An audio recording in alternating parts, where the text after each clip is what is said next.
Good morning and welcome to this Hargreaves Lansdown Retirement Landscape webinar. My name is Ian Foster. I'm the chair for this morning's event. If I can start with some brief housekeeping points. Firstly, we would very much welcome questions from participants. There is a very specific way to ask them. If you scroll to the bottom of your screen, you'll see a Q&A tab pops up, and in there you can free text your questions to us, and I'll allocate those to the respective panelists at the end. The Q&A session, 15 minutes, is at the end of the hour-long session. We also will be recording this session, and we will post the packaged item on our YouTube channel, and we will also be sending you a short survey so you can give us your feedback as to whether it was effective or not, whether it's covered the points that you're expecting or not, etc., etc. So, in order to position the webinar, we're looking at how can we help, how can we ensure members have sufficient income in retirement.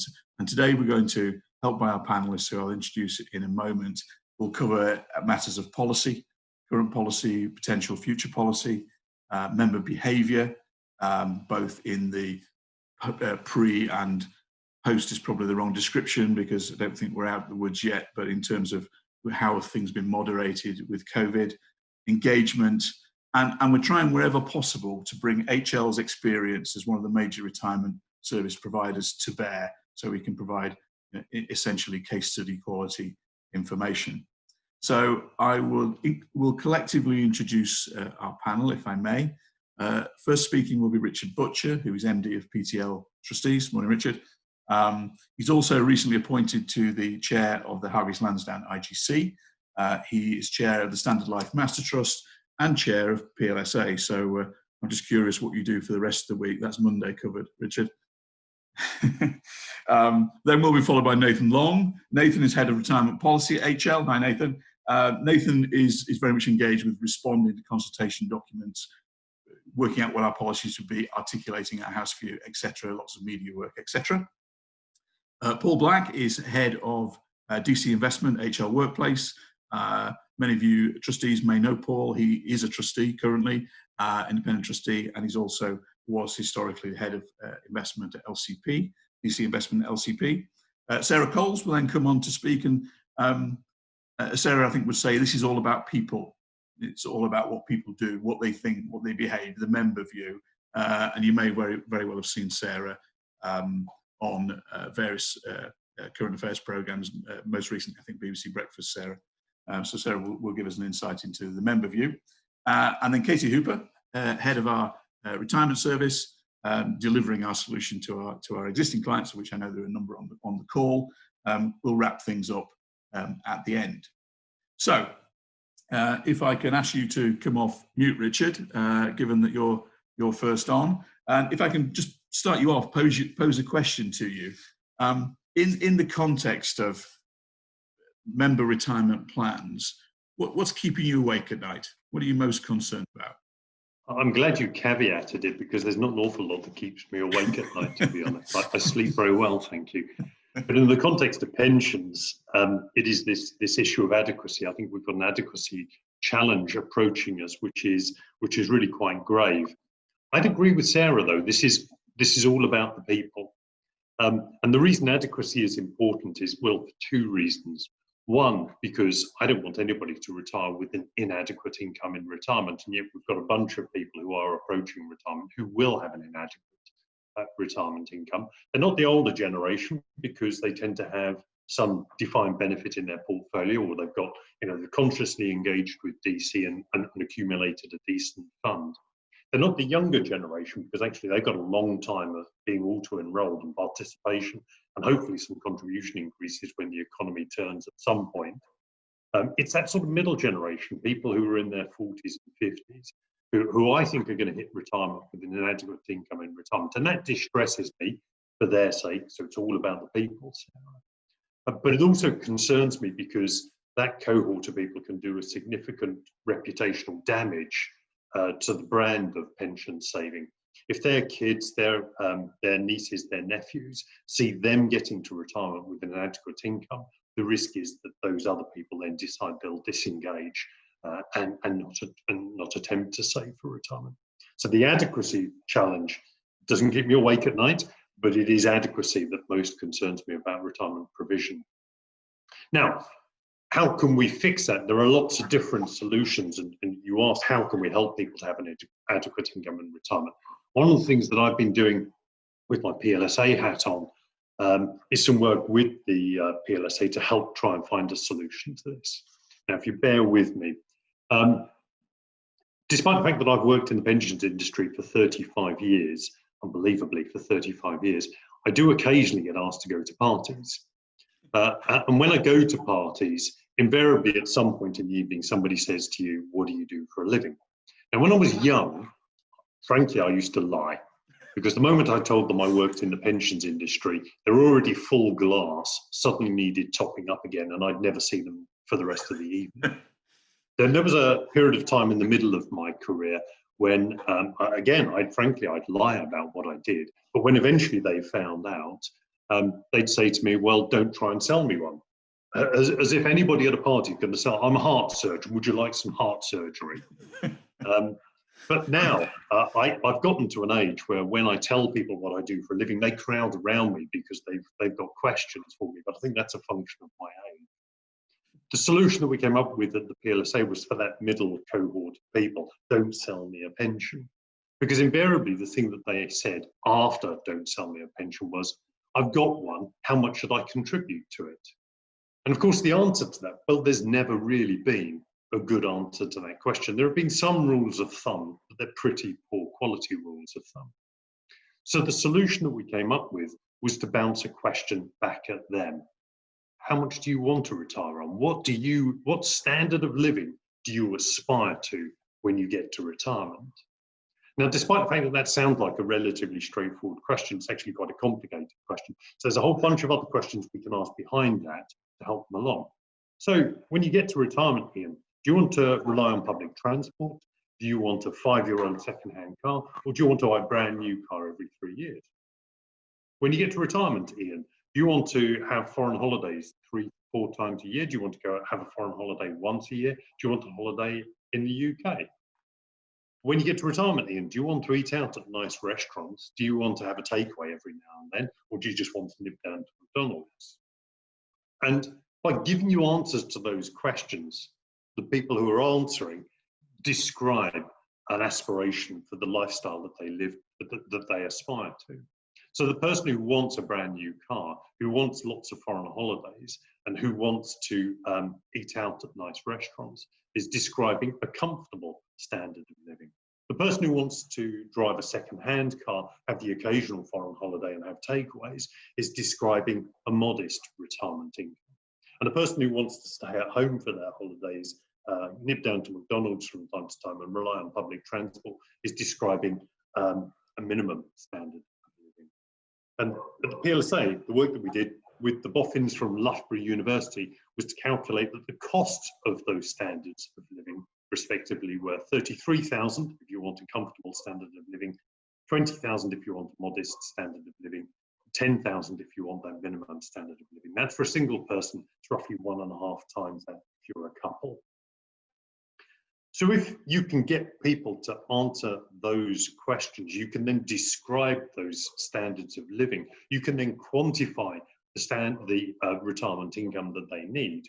Well, then you can start to have an informed, proper discussion around what's a sensible level of contributions. So that's part of the solution. Now, there's lots more information about the retirement living standards on retirementlivingstandards.org.uk, and I'm sure we can circulate that to you after the event. It's a PLSA initiative, so if you just put in PLSA, you can see there, or if you just Google retirement living standards, you'll come up with the right place. Now, there are two outcomes, I think, of all of this. The first is that people will be able to make much better informed contribution decisions. And I suspect that once we get to more benign economic circumstances, that will result in an increase in contributions. People will aspire towards a higher standard of living, and they'll want to increase their contributions to try to achieve it. But the other, arguably more critical outcome is that we'll be managing expectations. No more will the person who's putting in 30 quid a month expect to get a comfortable standard of living. They can't have both. A comfortable standard of living requires a decent, generous level of contribution, so they can make an informed choice. Do I contribute now and suffer, or do I suffer in the future? It's entirely up to you. So, retirement living standards, go and find out more. And what can you do to help promote them? Well, just talk about them with your clients, with your advisors, with whoever else, and get them into the public dialogue. Happy to take any questions, Ian, or however you want to deal with it. I think we'll leave the questions to the end, Richard, just so we can keep on schedule. But that's really, really helpful. I think from my observation is that pension providers, individual trusts have been doing this, trying to work this through communication programs for a long time. But I think the big difference here is this is an overlay over the industry and gives us sort of a common language, which I think we've been missing for a long time. So no, that's really, really interesting. Thank you very much for your contribution there. I'm sure there'll be some questions for you at the end. No problem. Thank you. So Nathan, if I can now turn to you, and again, kick things off with a question. I know that you spend a lot of time studying retirement patterns at HL very closely, and it's sort of really interested in how they compare with the wider market. Yeah, okay. Great to follow Richard when he nailed so many really important points. I agree with pretty much everything he said, including how you articulate your profession. We had an unwritten rule that you were banned from mentioning the P word when you went to the pub for fear of it putting off anyone coming to speak to you. So lots of agreement there. The retirement plans actually are really interesting. The sort of focus that we look at, how we look at these. So from Hargreaves Lansdown lens and then from the market as a whole. So I think if we take a step back, probably the message that you hear sort of over and over again is that drawdown is the new normal. And I think actually, if you look at the FCA data, that's not the case. The new normal is not having a pension at all. The new normal is actually cashing your pension, turning your back on retirement savings and just having that money back in one lump sum. That's what over half of people are doing at the moment. Now, there's nuance to that data, but that's kind of the overall. And actually, if you dig a bit deeper into that data, it gets even sort of, I suppose, slightly murkier. So again, the sort of headline is that annuities have just fallen off a cliff. And definitely that's the case. You know, the number of people buying those annuities is way down. But actually, what's quite interesting is when you start to dig into how people are using the freedoms. And actually, if you look at the number of people who are actually taking a long-term income from their pension, from the FCA data, if you exclude the people who are cashing out their pot, if you exclude the people who are going into drawdown, but only taking a tax-free cash sum, actually the group that are using drawdown for income and the group that are using annuities, the split between the two is broadly 50-50. So I guess my main observation of what we're seeing at the moment in the market is a whole bunch of retirees who really haven't made their mind up how they're going to use the pension freedoms and how their decision making is completely skewed by other pensions that they have in the background, other sources of income that they have in the background. And actually, at the moment, no one really has a holistic view of how people are making decisions. So it's quite early to kind of call too much of this. If I then compare that to how the patterns we see at Hargreaves Lansdown, and just to be clear, when I'm talking about these patterns we see, it's not just our workplace clients. So this is a lot of the clients that come to us for help when they get to retirement who may not have dealt with us through the workplace at all. We see a completely different pattern. So we have about 75% of clients opt for drawdown when they take their benefits. You get about only 9% take a cash their pot entirely, and the residual amount are buying an annuity. So there's a massive difference between what we're seeing in the market and what we're seeing within Hargreaves Lansdown. And there are reasons why that might be the case, but actually, I think where we see this, the biggest issue is the consolidation of pots. So Hargreaves Lansdown are generally used by people who are pre-planning their retirement and have consolidated their plans with a provider, knowing they're going to use that provider to help plan their retirement. So some of the evidence we see for that is around the people who've used HL for drawdown post-pension freedom. About 40% of those are consolidated plans within the last 4 years before their retirement. So they're actually pre-planning, they're doing their shopping around before retirement. And as a result, when they come to retirement, what they're doing is making a retirement decision.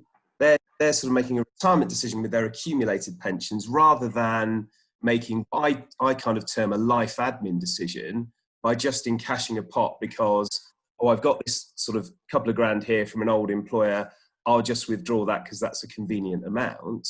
They're actually taking the right amount from their pension for their circumstances at that point in time. So we see quite a lot of clues in what's going on within our client base about what might be the future of these kind of decisions moving forward.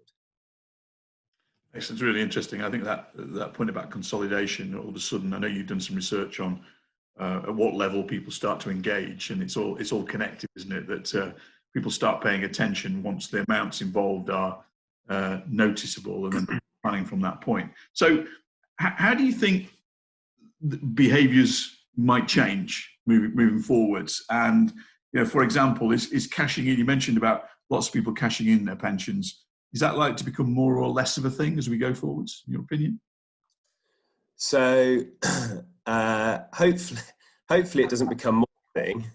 I think the issue we've got at the moment is probably as we come out of the COVID-19 crisis, we're expecting job losses, we're expecting unemployment to rise. And the thing that I'm really agitated about here is that you will have people going to their pension for of short-term funding.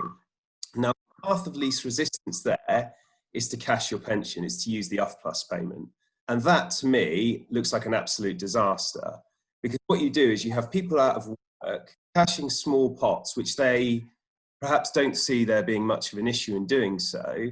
In fact, with lots of, especially in the trust-based world, lots of trust-based pensions have specifically not put in place drawdown for completely understandable reasons, but the option to access the pension there is only UF plus. If you want a lump sum, you're instantly triggering the money purchase annual allowance as soon as you take that amount. Now, if you then get those people coming back into the workplace, which, let's face it, if you're made redundant at 55, it's pretty likely you're going to have to go back into work to fund your lifestyle until you get to when the state pension kicks in.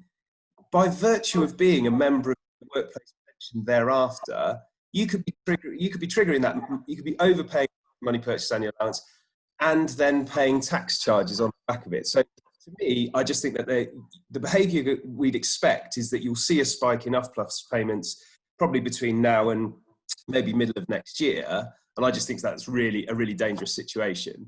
If we move forward, though, I actually probably see a little bit of settling down in terms of the patterns.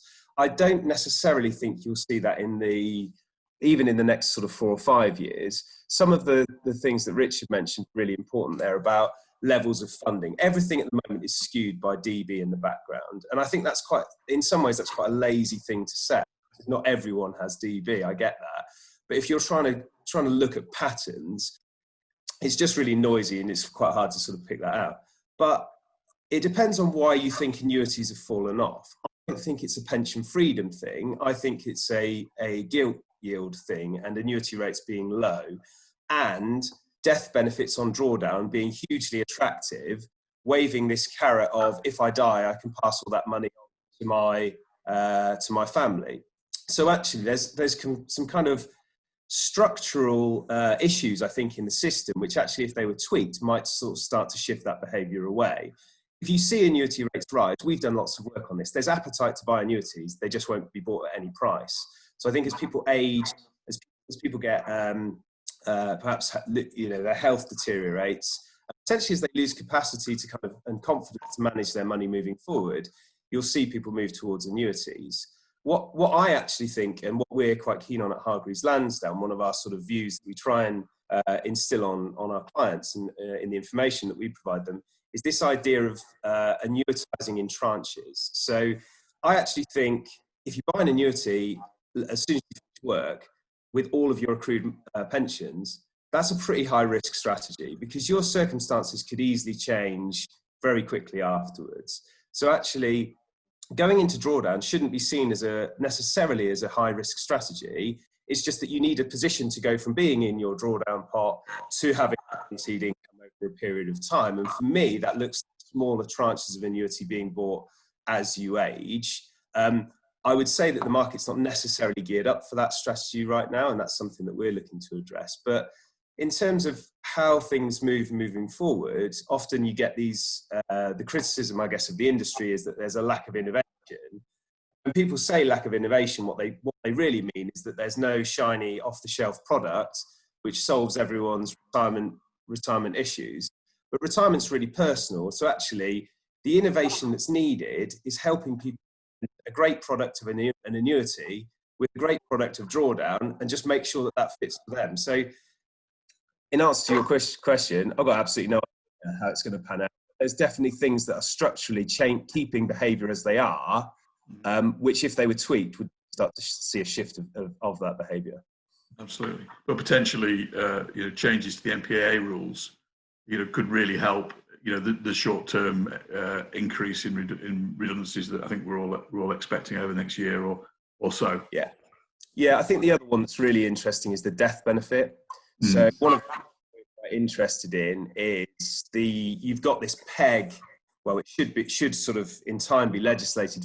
You can't access your pension until 10 years before your state pension age. Yeah. If you change the death benefits so that you mirrored that and said, well, look, 10 years after your state pension age, your pension pot goes from being tax-free to being taxed quite heavily, all of a sudden you start to sort of shift people's behaviour, I think, because there's still the ability at the moment for people to kind of keep money back. You've got that kind of 75 age. People can keep their money in the pension and kind of draw it down quite nicely. If there was instantly tax penalties, to get people to go, right, actually, the attraction of drawdown is reduced, and I might then start to be inclined to buy annuities as an older. So loads of things that could be done. Thanks, Nathan. Really, really interesting stuff. Before I hand over to our next speaker, Paul Black, I'm just going to do a bit of audience participation, I'll try. We have a question for you, which if you can respond as quickly as possible, that would be great. So you should see that on your screen now.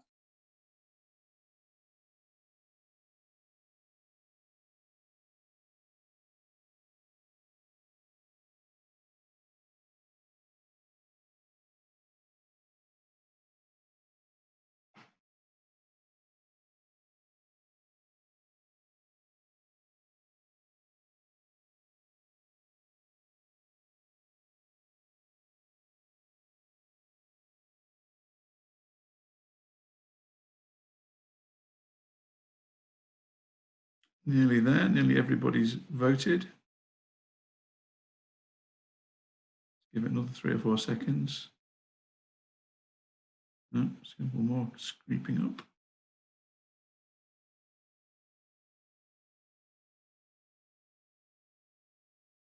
Okay.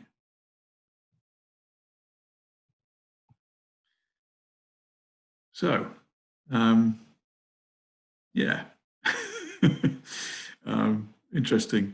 Interesting result. Lots of majority thinking that it has helped, but a significant minority thinking it's hindered, and lots of people.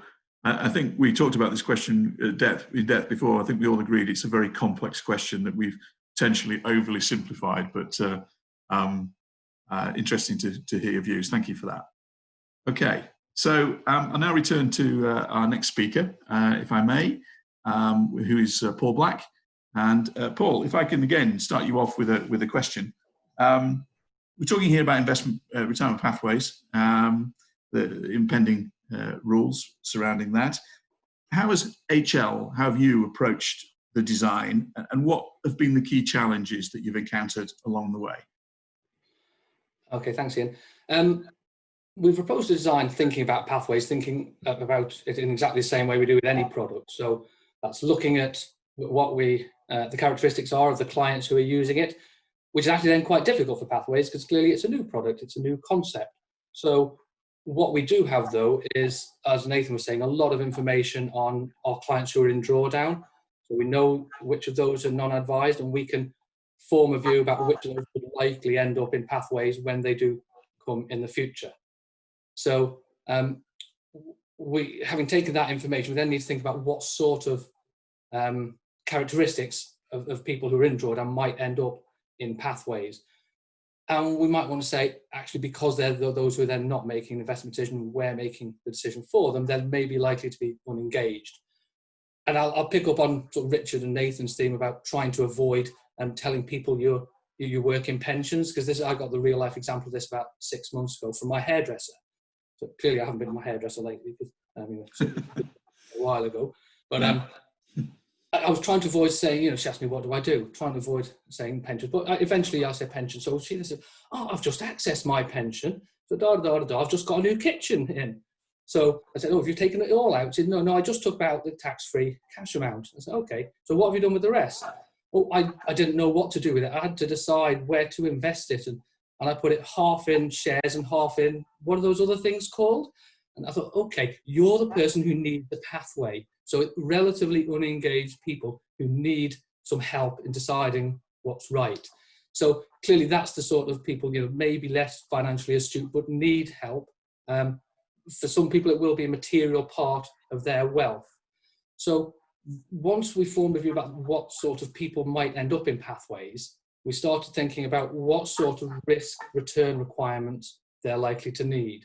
So how much risk are they able to bear, but how much risk do they need to take to generate the return which their chosen pathway is likely to give them what they want out of that requirement. So once we formed a view about what sort of risk and return we felt each pathway needed, we started to engage with the investment management community, talk to people about what products are available, what funds are available, started to think about things like, do we want active or passive management? Now, one thing we think about pathways is that people will potentially be quite cost sensitive. So that tends to push us more towards passive. But on the other hand, there are certain aspects of some of the pathways that you think some active management might actually be really helpful in achieving the objective for that. So we need to think about that. We also need to think about, while our pathways investors will come from a variety of different areas, we think a large part of them will come from our workplace pension schemes. Our workplace pension scheme members will have had a de-risking as they approach retirement into a specific tail appropriate to what they were wanting to do. Clearly, to the extent possible, we wanted to make sure that it was a seamless change for those people who'd gone into, for example, a tail which was designed to buy an annuity if they went into a pathway which was designed to aiming for an annuity as well. So trying to get some consistency there we thought was quite important. Thinking about some more of the challenges, although, as I said, we think these members will generally be relatively unengaged, we think they will at some point engage. They will have to, as and when they start to think about what they do with the money that they've left behind after taking their tax-free cash sum. So what we don't want, or the risk we wanted to avoid, is them engaging and doing the wrong thing at the wrong time. So particularly, 2 or 3 months ago, lots of stories in the press about stock market crashes. What's happened to your pension? Have you checked on your pension value lately?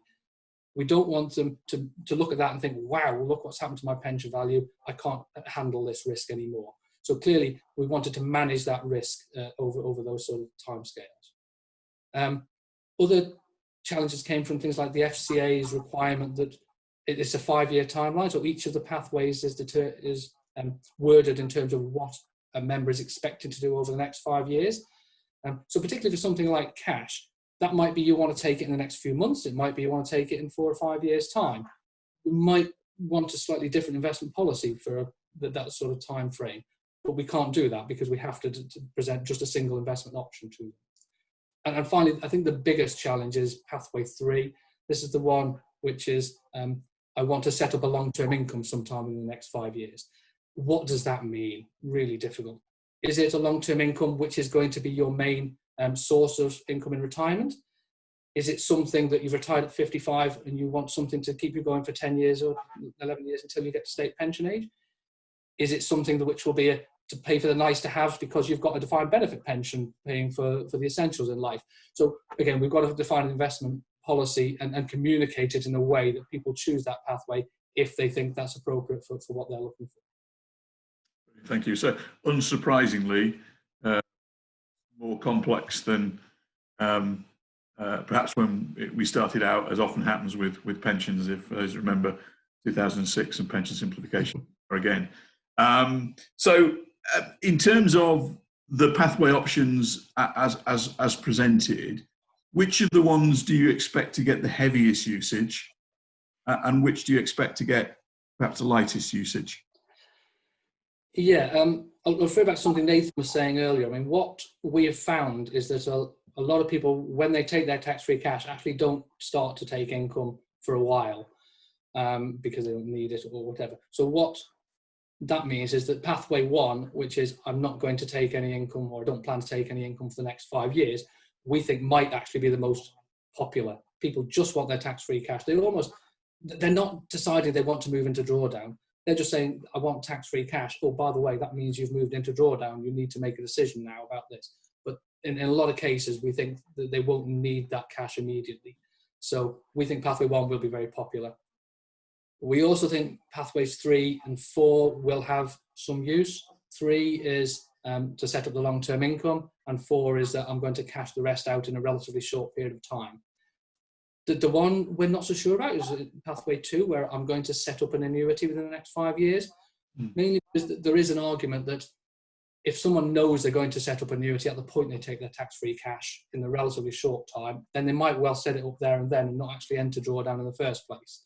So it will be interesting to see, not just that pathway, but generally what happens with this new product. Where does the money flow into in these pathways? Brilliant. Thanks, Paul. And a final question before I hand over to Sarah. In terms of HL's own project, in terms of the delivery against the pathways, and obviously the date is looming in February next year, when do we expect our project to deliver? Appreciate information, but... Yeah, exactly. So we were, like everybody else, getting ready to launch on 1st of August before the date was put back 6 months as a result of all the coronavirus situation we have. So we have put back our launch. We are still considering whether we should be launching before the regulatory deadline of 1st February, but it's making sure everything's in place for that. In terms of my part in the project of designing the investment solution, we have made decisions in principle about which investment funds we need to use. There are governance processes we need to go through, and not the least of which, as Richard's nodding at the moment, is with our IGC. So we've kept the IGC up to date as we've gone through our project. Now we've got these decisions in principle. We need to run through with the IGC what we've done. We will, I'm sure, get some challenge and some feedback on that. We'll then think again before we actually implement and decide our final decisions on this. Great. Thank you, Paul. Okay, so moving on to our penultimate speaker, Sarah Coles. Sarah's looking at things very much from a member perspective, personal view. So again, Sarah, just starting off with a question. What do you think the pension scheme members are worried about at the moment? I think, a lot of pension behaviour is obviously driven by how people feel, and how people are feeling at the moment is not great. So a significant number of people are worried at the moment about their financial situation. So the government's been, during the crisis, has been doing research every week into sort of how people are feeling about their money and what they're doing with it. And so at the end of June, they found that 1 in 4 people said that they'd been affected financially by the crisis. And while a large number of those were to do with being furloughed and losing their income, there were also 1 in 5 were worried that they couldn't put away money the way that they would normally do. So there is a real concern then of people sort of feeling that they're a lot worse off. And that's not expected to change. People don't think that they're going to bounce back quickly. So the same research asked people how they were going to feel in 12 months' time. And half of people said that they don't expect things to get better, and a third expected them to actually get worse. So this is sort of a feeling of unease that people know are sort of going to continue through time. And it's not just a worry, obviously, about jobs and those situations, but people are also worried about the movements in the stock market. You sort of mentioned that, when there was the initial crash and all the headlines, and this is what really grabs people. And so 1 in 10 people are worried about how their pension has fallen. We actually found that we did some research with 2,000 people, sort of not non-clients, and sort of broadly representative, and we found that 1 in 5 had actually thought about their pension, which is obviously, quite unusual. Most humans really don't think about their pension most of the time, and they had gone and checked their pension statement. So there is a real feeling that there is something worrying happening at the moment, and there's a feeling of unease amongst people. Interesting. And what do you think people are actually doing in response to the current crisis? What actions are they taking? Well, there's a real split, really. There's sort of people who have been working from home. Life's continued pretty much as normal, just in a very small confined space, but their income's still coming in, and their outgoings have actually dropped. So there is a big group of people who are actually better off, who've got money building up, a sort of a COVID dividend, if you like. But on the flip side, obviously, there are all those people who've lost jobs or have been furloughed and lost income. And so there's a real split between the two. And you can see their attitudes to pensions have sort of fed through from that. So our research found that about 1 in 10 people have either paused or stopped pension contributions completely during the crisis. And that might be because, they're really cash strapped, but it might also be because they're just really worried and they're looking for things that they can cut back on. And then on the flip side, these people who've got a lot more money, about 13% of people say that they're thinking about putting more into their pension. Now, we know that doesn't always feed through into what people actually do. So they think about it and then they don't quite get around to it. So the Aviva figures show that turns out to be about 1 in 20 paying in more. And a lot more instead has gone into things like emergency savings, because people are sort of much more comfortable having that cash on hand just in case, as we go through this process.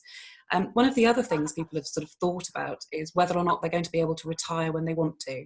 And so the Aviva research found that people who were in their 40s and 50s, they found that 1 in 10 of them thought that they were going to have to retire later than planned. Now, that wasn't based on, having gone back and done the maths, looked at the calculators and things. This is more to do with just a real general feeling. And we know that people aren't going to visit the calculators because in the first quarter, only 1.8% of active members went and had a look and did the calculations on their own pension. And that's completely within the sort of normal bounds of what we would expect. And if you compare it to the same time the previous year, it's actually less than half. So it was 4.3%. So it's already a pretty low number of people going to look at the calculators, and now that's even lower. Some of that might be people sort of shying away from the realities, and they're a bit worried to actually look. It's a bit like, not opening your bills and leaving them dusty in a drawer. There's that feeling that if they look, it'll suddenly happen to them. The other flip side, we see people who are looking at their investments as well. So the market crash has really shown people the realities of investment, that the things that they need in order to be an investor. So we had one client, for example, he's a historian, and he has studied the impact of pandemics and stock market performance, and he's really worried about the second spike because he believes that will bring markets lower. So he's personally chosen that he's going to switch into cash for the foreseeable future, and he's going to take his tax-free cash, live off that, and then reinvest when he feels that the pandemic is over, because he just thinks that the connection historically has been too close. The other area of people have been looking at is the withdrawal stage. So one thing is there's been no huge rush to withdraw. The average withdrawals in March and April are always much higher than the rest of the year. So they're around 40% higher. So we know that in March, around 30% of people took a pension withdrawal, but that's completely normal. And that's kind of very similar to what it was this time last year. What has changed is the amounts people are withdrawing are actually falling. So in March, they were down 6% in a year. And in April, they were down 10% in a year. So rather than this being this big rush to withdraw, there's actually people are thinking that they're going to sit tight and they're going to wait and see what's happening. We do have some people who are looking at how they currently take their income. and assessing the reality of what that's actually like. So people who may have made decisions without fully thinking through exactly what it means for them. So for example, we had one client in drawdown who saw the market falls and realised that actually this was the wrong approach for him. So he then sold up most of his pension and moved it into an annuity. So we're seeing people kind of reassess what the reality of their choices actually means for them. But generally, obviously, big pause in annuities, partly because rates are so low, so they're down sort of 12% in a year to May. But also, we're seeing sort of that keenness to crystallise losses, obviously, completely vanished. So whilst we were already seeing the annuity quotes drop, it's sort of down about 11% in January, for example. They're much, much lower. So they're down 46% in April and 44% in May. So those are really, really big drops in the number of people who are prepared to sort of crystallise their current position and buy an annuity. Interesting stuff. So people, there's lots of worry out there. I guess the question then is, what can trustees do? What can master trustees do? What can we do as providers in the industry to help support people at the moment? Well, I mean, none of it's spectacularly new. It's just really getting in touch with members and talking to them about their concerns and trying to come from a point of view of human beings. So, I mean, one of the big areas is communicating the risks involved in cutting contributions. So if you've got 1 in 10 people cutting back, they really need to understand the long-term implications of that. So that's going to be a key message to get across. Again, with this sort of broad level of concern that members have, part of it is really sort of making them look less towards what their sort of overriding feelings and vibes are, and actually to knuckle down and look at what their pension currently is, see what it really does mean for them, do those calculations, look at their statements and sort of engage with their pension. And the last thing really is, we need to make sure that people are making conscious and correct decisions when they're kind of getting to retirement. So when they're sort of making their withdrawal choices and their annuities choices and all the rest of it, that needs to be from a sort of a broad basis of financial education. As I say, nothing spectacularly new, just keep reinforce, because it takes a lot to take people, to truly engage with their pensions, because as everyone's pointed out so far, they just don't know how interested they are in it. No, absolutely. Thank you very much, Sarah. That's great. Thank you. Lovely. So I've now passed over to our final speaker, Katie Hooper, if I may, just to round things off. Yeah, great. Thank you, Ian. And just a few words from me, really. Thank you very much for taking the time to join in the session today. I really hope that Richard's talk, Nathan, Paul and Sarah, has been really, really thought-provoking to you, particularly with the planning you've got in the months ahead. A number of you who've kindly joined the session today will already know us pretty well at HL. You currently use us to provide your at-retirement services for your members of your trust-based schemes. But there are also a number of you who don't use us at the moment, and I really hope you've enjoyed hearing our thought leadership, and I hope it's given you some food for thought in the planning months ahead. So for those who don't currently use us, it'd be really great to hear about your own circumstances. Hopefully you're in a position where you feel confident that your members have the right level of help and support that they need to ensure they can make the right choices and achieve the best outcomes at retirement. You may, however, following the conversations and the information the speakers have been discussing, that perhaps you need more support and perhaps you do have gaps that need filling. And we'd really be delighted to show you how we can help fill in those gaps. I'll be in touch following today's session to hear about your circumstances, and I'll also provide you with a recording and some further information which might help you, and also feel free to share this with colleagues who I know some were unable to join today, so please do pass that on. But that's all from me. Thank you once again for taking the time to join, and I really look forward to speaking with you again in the future. For now, I'll hand you back to our host Ian, who I think will open up the question and answers. Thank you. Thank you very much, Katie. That's grand. So everyone, that brings us to the end of the formal presentations. Thanks very much to our panelists for some interesting insights there. The Q&A is now open, and I see we've got some early adopters, which is great. But if I can start off by posing this question to Richard, if I may. The retirement living standards, the PLSA's retirement living standards, Richard, the figures that are quoted, the 3 different levels, moderate, comfortable, etc. Are those net figures or gross figures? And what's the basket of measures? You know, does that include housing costs, council tax, all that type of thing, or exclude it? Yeah, sure. So what they describe is the amount of income that you need in order to live the lifestyle that you've just described. So those are net numbers, which, as you imply, actually at the comfortable level, where it's £33,000, the gross number is significantly higher. The reason we did it that way is because we've no idea what's going to happen to tax rates. I suspect at the moment tax rates will go north.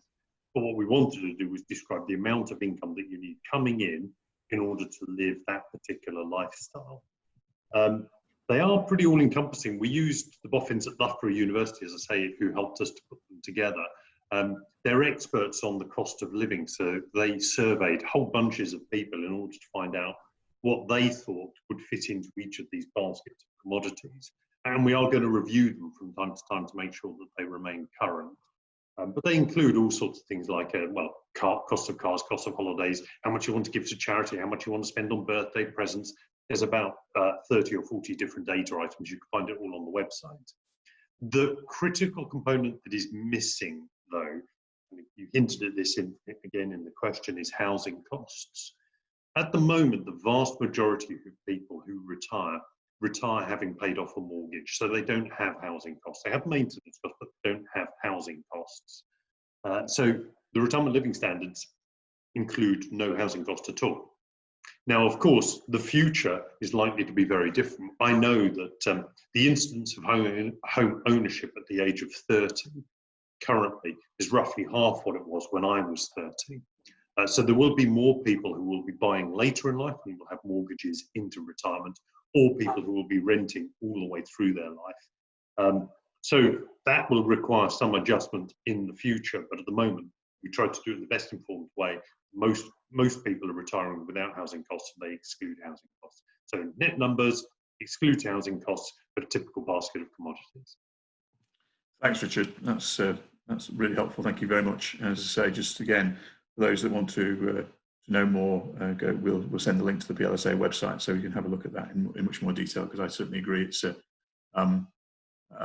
really, really important that we have some global standards that apply. Okay, a question that's come in for Nathan, if I may. So the MPAA serves a purpose, but the questioner agrees that it can lead to some unintended poor consequences. What would you replace it with? That's a good question. So I think if you look at views around the industry, I think generally the drop from £10,000 to £4,000 was kind of not very welcome from the industry's point of view for lots of the issues that we're kind of familiar with, that you just bring in more and more people who are not wealthy at all. It's just kind of everyday people in their workplace pensions run the risk of inadvertently getting caught by it. I don't think pushing it back up to £10,000 is the answer, because I don't think there's the appetite to sort of make that change within government. But the good news is there's a really easy way to fix it, actually, because we already have elements of this within the rules around tax-free cash recycling. So basically the rules around tax-free cash recycling just stop anyone who's trying to recycle their lump sum for a tax wheeze.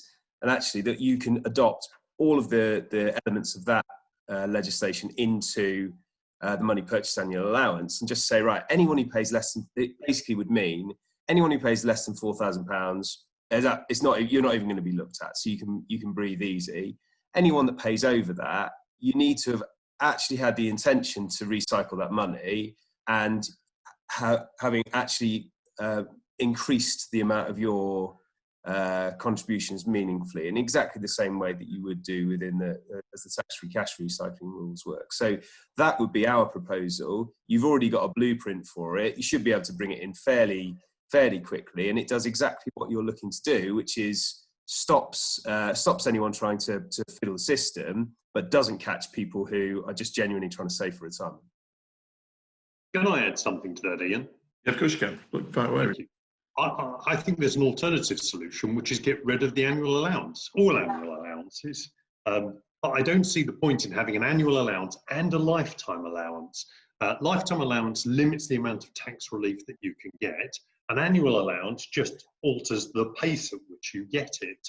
Now, I accept that pace cash flow is really, really important to the Exchequer, but they do have a long-term time horizon. So I think it would just simplify things enormously if we just got rid of all of the annual allowances, kept the lifetime allowance. So you've got a lifetime allowance of this. Once you've used it, you've used it. If you haven't used it, well, you can continue to use it. And in a world where people can draw down bits of money, well, that's not too difficult to deal with. You just have notional fund values that add on to actual fund values. So the answer, I think, get rid of annual allowances. And I knew Andy Cheseldine would respond to that. Thanks, Richard.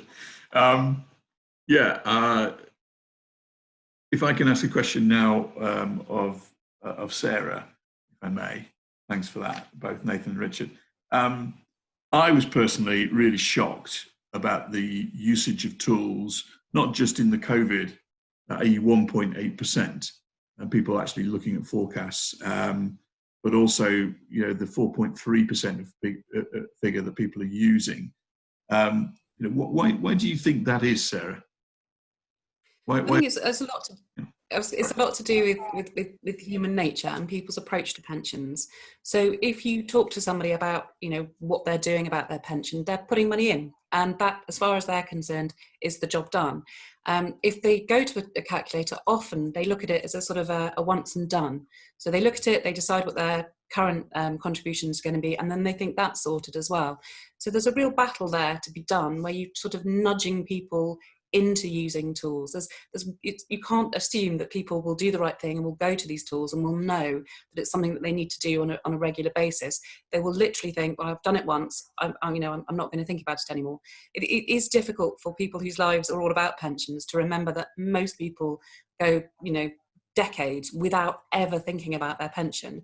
It's why auto enrollment's been so successful. It's kind of getting to the process where people are accidentally doing the right thing, and it's kind of building these things into how people can use the tools. So encouraging them towards it and nudging them regularly, because I think it's not something we can assume people will be interested enough to do on their own. It's a question of trying to, you know, of explaining to them why it's so important and finding a way to kind of get them there.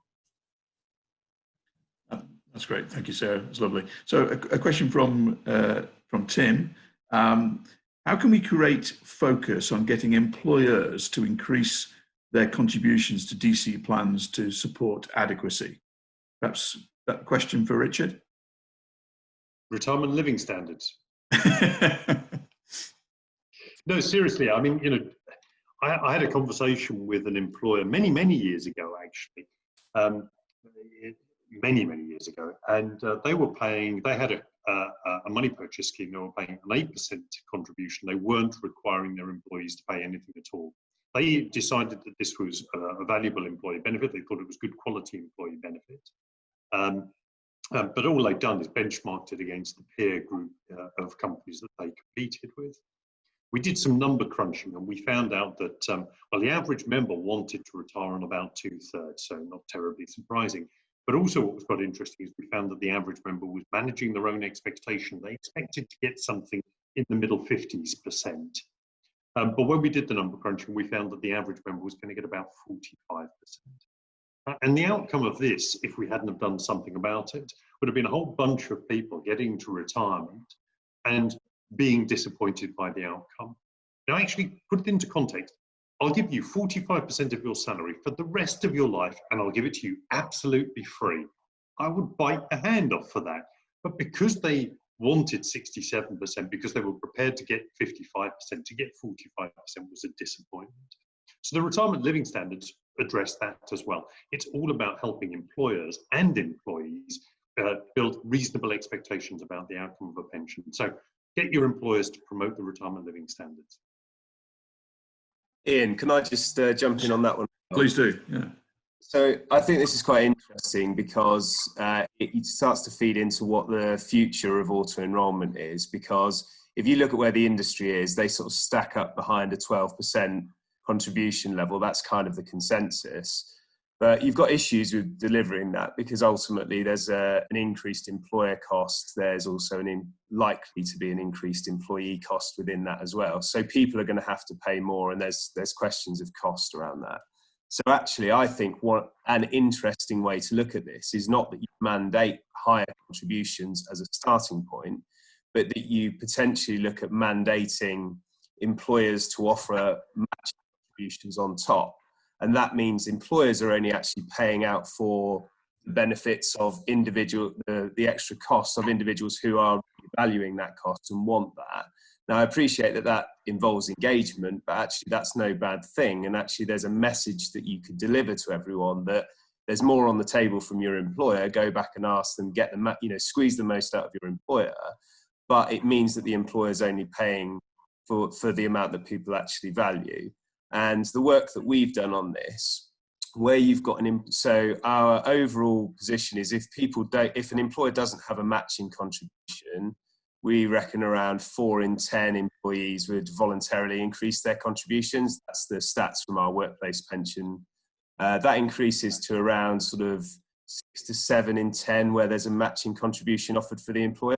So it massively helps. It massively incentivizes behaviour. And if you mandated all employers, you could have a national message around it, a little bit like you've got with the retirement living standard.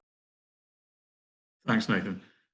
Okay, we've got just under 2 minutes to go. I've got 2 more questions. One, I'm going to go back to Nathan on. So actually, I'm going to go to Paul first, if I may.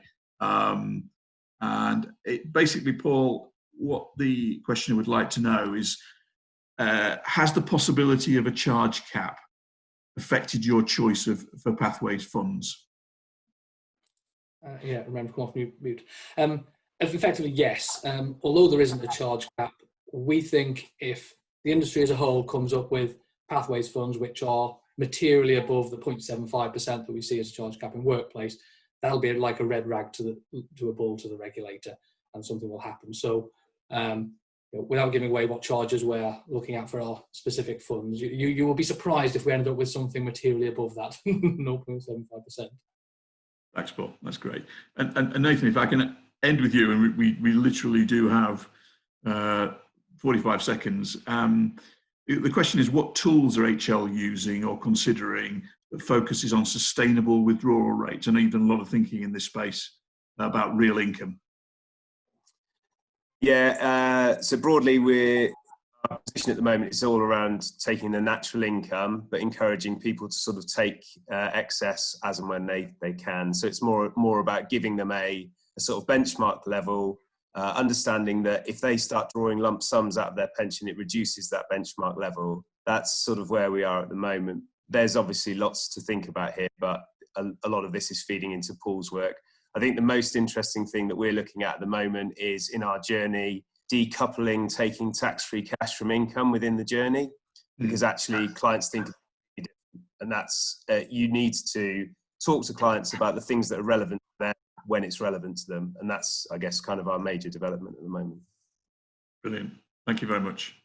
So that brings us to the end of the webinar. I hope you all found it useful and informative and insightful. Thank you very much to all of our panelists. Really appreciate your contributions. Just to reiterate, you will get a brief survey after the event. If you can complete that, that would be great. Give us some tips on what we might do next time and how we might better run it, but hopefully you find it informative. Thank you very much for your questions. And as Katie mentioned, should be following up with, amongst other things, a recording of the webinar. So with no further ado, thank you very much. Have a great rest of the day, and thank you very much for your attendance and attention. Thank you. Bye-bye.